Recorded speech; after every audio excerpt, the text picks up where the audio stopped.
আমাৰ যাদৱ পায়ং নহয়নে? ভাগৱতৰ মাজতে তেওঁৰ পবিত্ৰ নামটো মনলৈ আহিছে। তেওঁৰ আপোনাৰ মোৰ ককাই ভাই হয়নে তেজৰ সম্পৰ্ক হয়, কিন্তু যাদৱ পায়ং আজি আপোনাৰ মোৰ বুকুৰ আপোন। কিয় আপোন হ'ল? প্ৰকৃতি সংৰক্ষণৰ ক্ষেত্ৰত তেখেতে নিদৰ্শন দি গৈছে। কাৰণ প্ৰকৃতিক এইকাৰণে সংৰক্ষণ কৰিব লাগিব। মহাপুৰুষ গুৰু শ্ৰীমন্ত শংকৰদেৱে মানৱ জাতিক কৈছে যে হেৰ মানৱ জাতি, তুমি প্ৰকৃতিৰ ওপৰত প্ৰেম জগাই দিয়া। আজি বিশ্ব ব্ৰহ্মাণ্ডত আমি ভালে থাকিবলৈ হ'লে প্ৰকৃতি ভালে থাকিব লাগিব। অ কৃষ্ণ আমাৰ ইষ্ট দেৱ শংকৰ আমাৰ গুৰু ৰাম নামৰ নৌকাখনি ভকত কল্পতৰ। আমাৰ ইষ্ট দেৱতা কোন? কৃষ্ণ ঈশ্বৰ। আমাৰ ইষ্ট দেৱতা, আমাৰ গুৰু কোন? মহাপুৰুষ শ্ৰীমন্ত শংকৰদেৱ। এই সংসাৰৰ জয়যাত্ৰা সামৰি আমি যেতিয়া সংসাৰৰ পৰা গুচি যাম, আমাক এখন নৌকা লাগিব। বিশ্ব ব্ৰহ্মাণ্ডখন যদি সাগৰ হয়, নৌকা এখনৰ অবিহনে, জাহাজৰ অবিহনে আমি কেনেকে পাৰ হ'ম? সেই নৌকাখন কি? ৰাম নাম। কোনে ৰাম নাম পৰিচালনা কৰে? ভকতসকলে। ৰাম নামৰ নৌকাখনি ভকত কল্পতৰু। গতিকে হে মোৰ অনৌজ, হে মোৰ সতীৰ্থ বন্ধু, আজি আমি ইমান দিনে যদি ভকতৰ বাক্য পালন কৰি আছিলো ভালেই কথা। যদি আমি ভকতৰ বাক্য আজ্ঞা অনুৰোধ পালন কৰা নাই, তেতিয়াহ'লে কিন্তু আমি ঈশ্বৰৰ কৰুণাৰ পৰা বঞ্চিত হৈছো দেই। আৰু আজিয়ে আমি সংকল্প ল'ম, প্ৰভু মই যেন সদায় তোমাৰ দাস হৈ সংসাৰত জীয়াই থাকিব পাৰো। ধৰ্মগ্ৰন্থৰ উপৰিও পাঠ্যপুথিটো আমি পাইছিলো, তোমাৰ মহিমা অসীম অপাৰ বিশ্বৰ পালক তুমি, অতি কাৰুণিক পৰম দয়ালু ধৰ্ম বিচাৰৰ স্বামী। তোমাকেই প্ৰণামো কৃপা ভিক্ষা কৰো, পোন বাটে নিবা মোক, যি পোন বাটত চলিছে সদায় তজু কৃপা পাত্ৰ লোক। নহয়নে? কুপথ পথিত যি পথে চলে সি পথে নিনিবা মোক, নাইবা চলিছে যি পথত প্ৰভু পথভ্ৰষ্ট যত লোক। আমি তেতিয়া পঢ়িলো কবিতাটো, এতিয়া যদি প্ৰয়োগ নকৰো কেনেকে হ'ব? নহয়নে?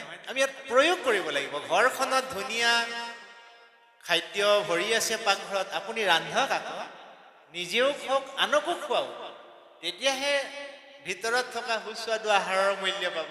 যদি সুস্বাদু আহাৰ থাকি আপুনি ৰন্ধা নাই, আপোনাতকৈ বাৰু কোনোবা অকৰা মানুহ আছেনে?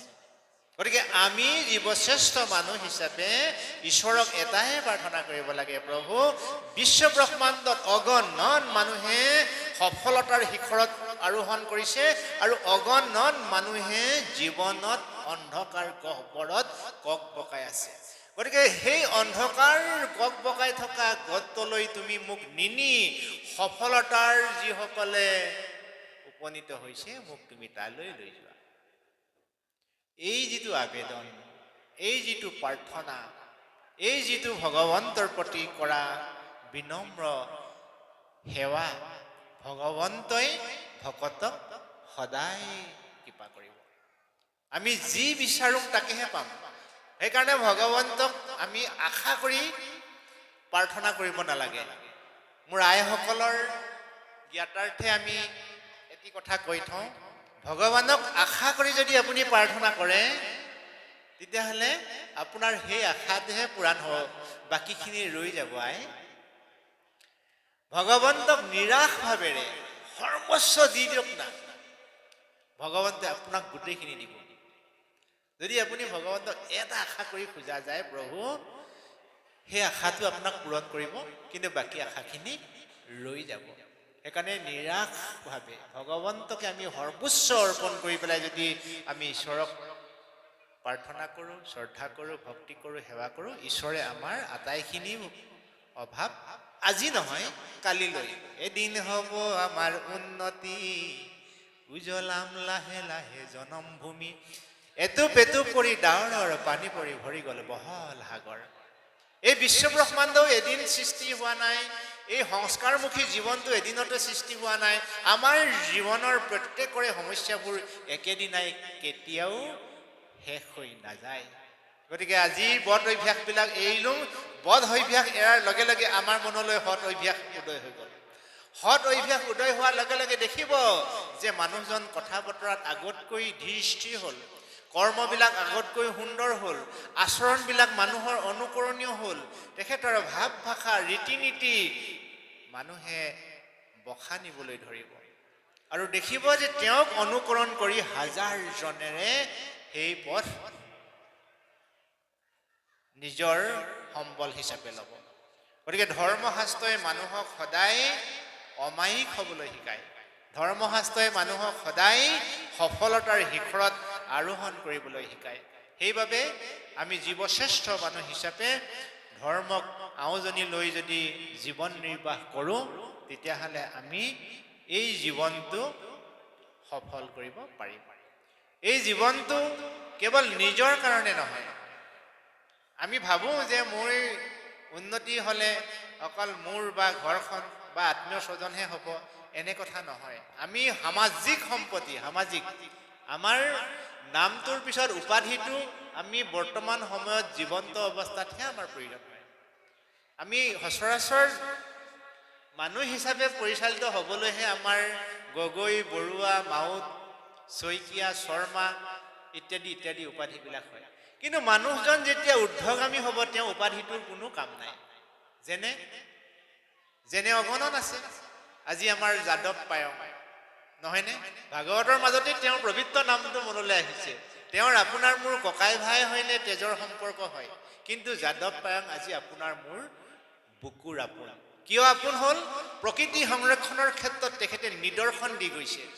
কাৰণ প্ৰকৃতিক এইকাৰণে সংৰক্ষণ কৰিব লাগিব। মহাপুৰুষ গুৰু শ্ৰীমন্ত শংকৰদেৱে মানৱ জাতিক কৈছে যে হেৰ মানৱ জাতি, তুমি প্ৰকৃতিৰ ওপৰত প্ৰেম জগাই দিয়া।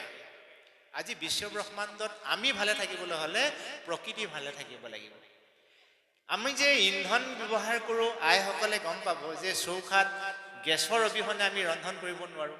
এটা চিলিণ্ডাৰ গেছত 15 কেজি ওজনৰ তাৰ পাৱাৰ শক্তিটো, গেছটো সোমাই থাকে। আৰু এজোপা পুৰঠ গছে তেনেকুৱা 10টা চিলিণ্ডাৰৰ দৰে শক্তি দিব পাৰে, যিটো আমাৰ বাবে প্ৰয়োজনীয় অক্সিজেন। মন কৰকচোন, এজোপা গছে আমাক কেনেকৈ সহায় কৰে?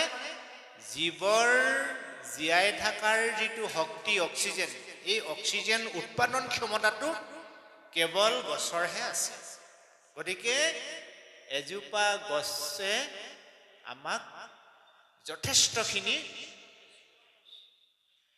শৰীৰৰ সম্বল যোগান ধৰিব পাৰে। সেইকাৰণে এক বৃক্ষ দশ পুত্ৰ সম বুলি কোৱা হয়।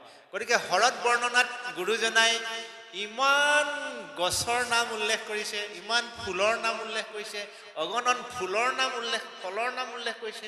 এই প্ৰকৃতিৰ বিনন্দিয়াৰ ৰূপ যৌৱন আমি যদি সজীৱ কৰি ৰাখিব পাৰোঁ, তেতিয়াহ'লে আমি মানসিকভাৱে লাভৱান হ'ম। যে পৰিৱেশ এটা দেখিলেই ভাল লাগি আহা, চাৰিওফালৰ পৰা যদি আমি চাৰাখাৰ কৰি পেলাওঁ, কাটি নষ্ট কৰোঁ, তেতিয়া আমি এটা সুন্দৰ পৰিৱেশ নেপাম। সেইকাৰণে আমাৰ উপাধিটো কোনো কেইদিনমানৰ পিছত সি কাম নাই। যেনেকৈ 40-45 বছৰৰ পিছত মানুহে 40 বছৰৰ পিছত চাকৰি নাপায়, মানে পঢ়া শুনা কাগজৰ কোনো মূল্য নাই, ইমানখিনি বয়সলৈকে থাকে। গতিকে ভাল কাম কৰাৰ পিছত আমাৰ উপাধিটো প্ৰয়োজন নাই। সেই মানুহজনে যেনে জ্যোতিপ্ৰসাদ আগৰৱালাই হওক, আগৰৱালা জানো আমাৰ অসমীয়া মানুহ? বিষ্ণুপ্ৰসাদ ৰাভাই হওক, ৰাভা জানো আমাৰ অসমীয়া মানুহ? নহয় নহয়, এটা স্বাভাৱিক কথা। কিন্তু আচল অসমীয়া তেওঁজনে, অসমখনক ভাল পোৱা মানুহ, ৰাইজক ভাল পোৱা মানুহ, সমাজক ভাল পোৱা মানুহ। আমি প্ৰত্যেকেই জীৱশ্ৰেষ্ঠ মানুহ। কৰ্মসূত্ৰে আপুনি মই এই সংসাৰত কাৰোবাৰ ঘৰত জন্ম হ'লোঁ, এইটো কোনো ডাঙৰ কথা নহয়। কিন্তু কৰ্মৰ ফল ধৰ্মগ্ৰন্থই বিশ্বাস কৰে। আমি কৰ্মফলৰ ওপৰত বিশ্বাসী মানুহ যে বন্ধুসকল।